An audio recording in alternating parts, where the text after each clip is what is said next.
Hey everybody, it's Britt.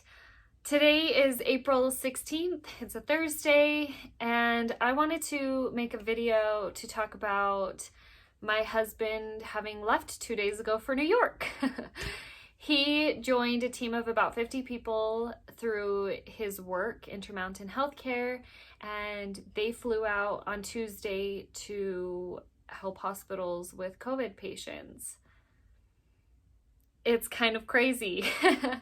Healthcare left Salt Lake City to help overwhelmed hospitals in New York.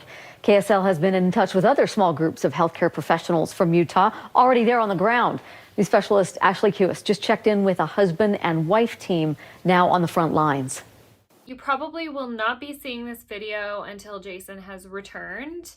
He requested that I not post anything. He doesn't feel very comfortable with putting it out there that I'm home alone without him for 2 weeks. So I am doing my best to hold off posting anything until then. So you might not see any of this until after the fact, but I did still want to kind of document our experience. And yeah, I actually filmed a little video with Jason the day before he left, and I will insert that here now. So I guess Britt wants me to make a video and document what I'm about to do. With the COVID pandemic, I started looking at travel assignments, looking into stuff. There was a ton of unknowns that I didn't feel comfortable like taking a risk for 8 to 13 weeks. So I started looking for some shorter travel assignment opportunities. And as I was looking, IHC said they were putting together a crisis group. So I applied for it. I guess there's over 700 people that applied.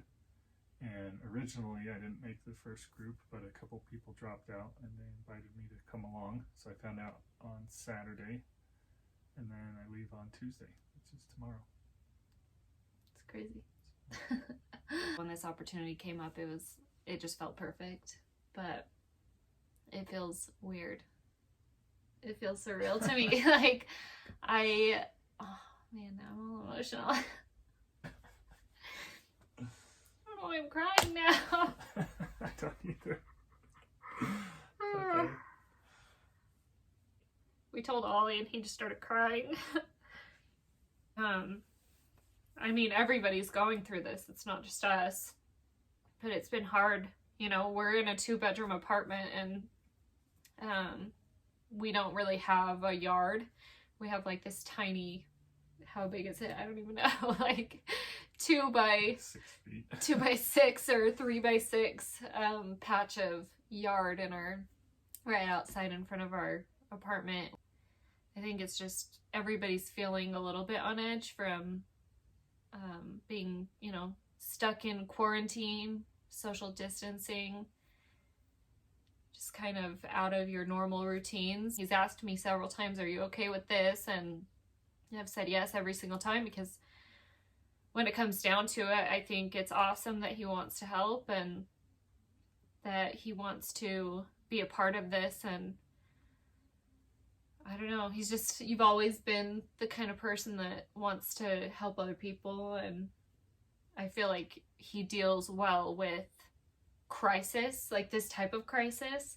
So it's not surprising that he is so willing and anxious to help with COVID-19 patients. I'm proud of him, but 16 days without my hubby is so weird, and I've been trying to hold it together. And I know that people have it worse. There's people that like ship off their husbands to other countries to serve in the military, and I know that there are wives that have travel nursing husbands that are without their husbands for months at a time, and vice versa, you know, husbands who are without their wives. I'm just not used to it. I am excited for him. I'm proud of him. I'm excited for him. I think this will be a great experience, especially with him wanting to be a nurse practitioner. I think something like this will give him invaluable experience that will only make him a better NP. It's only 2 weeks. It's not that bad. But I think Audrey will be okay. I think she'll just not even understand what's going on, but I think Ollie's gonna miss you a lot. I'll call you guys every day. Yep. Anyway, that's all. Okay, bye. It's been a few days since we filmed that video, and I am feeling much better, a lot more calm and collected, and much more myself again. I think I was so emotional that day because there was just a lot of unknowns at that point, and there were so many thoughts going through my head leading up to that day, not just with Jason considering traveling and eventually deciding to go to New York with the Intermountain team, but just a lot of other things in life. The last few days, I've been able to FaceTime Jason a lot and talk to him and kind of get a play-by-play of what's been going on. So he arrived on Tuesday. Their flight was delayed, but they did arrive safely.